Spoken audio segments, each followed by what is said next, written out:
చరిత్ర మరియు భూగోళ శాస్త్రం కోసం మీ గమ్యస్థానం KSN నాలెడ్జ్ హబ్ కు స్వాగతం. మా ఛానల్కి సబ్స్క్రైబ్ చేయండి. ధన్యవాదాలు. అందరికీ నమస్కారం. కొన్ని పురాతన పదాలు ఎలా ఉంటాయంటే అవి ఒక తాళం చెవి లాంటివి.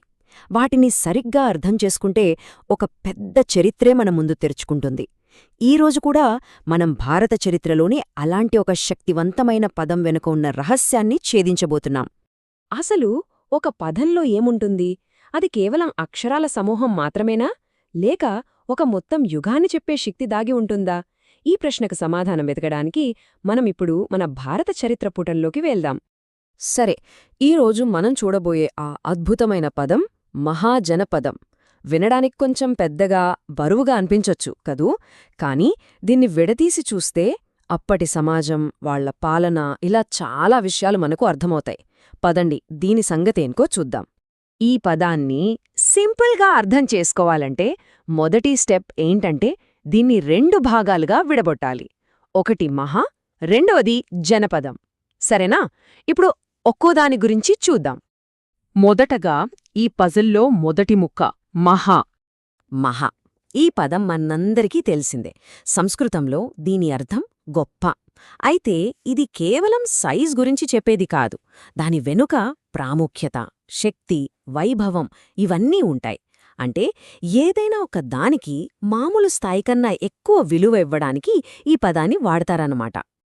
సరే, గొప్ప అని తెలిసింది. కాని ఏది గొప్ప? ఆ గొప్పదనం దేని గురించి చెప్తోంది? దానికి సమాధానమే మన రెండో భాగం, జనపదం. ఆహాహా, ఇది చాలా ఆసక్తికరమైన పదం.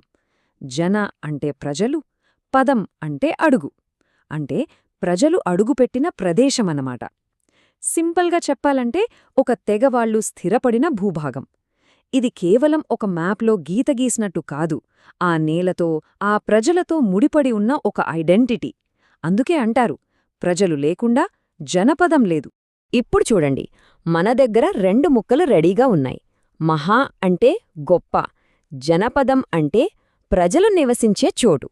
ఇప్పుడు ఈ రెండింటినీ కలిపితే ఏమవుతుందో చూద్దామా?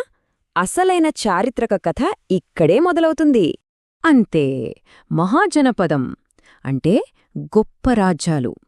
ఇవే క్రీస్తుపూర్వం 6వ శతాబ్దంలో మన ఉత్తర భారతదేశంలో వెలిసిన శక్తివంతమైన రాజ్యాలు. చూసారా, విడదీస్తే ఎంత తేలిగ్గా అర్థమైపోయిందో? ఆలోచించండి, ఒక్క పదం, దాని వెనుక ఓ మహాసామ్రాజ్యాల చరిత్ర. ఇలా పదాల వెనుక ఉన్న అర్థాలను తెలుసుకోవడమంటే గతాన్ని అర్థం చేసుకోవడానికి ఒక దారి దొరికినట్లే. ఒక్కసారి మన చుట్టూ ఉన్న పేర్ల గురించి ఆలోచిస్తే వాటిలో ఇంకా ఎన్ని కథలు దాగి ఉన్నాయో కదా.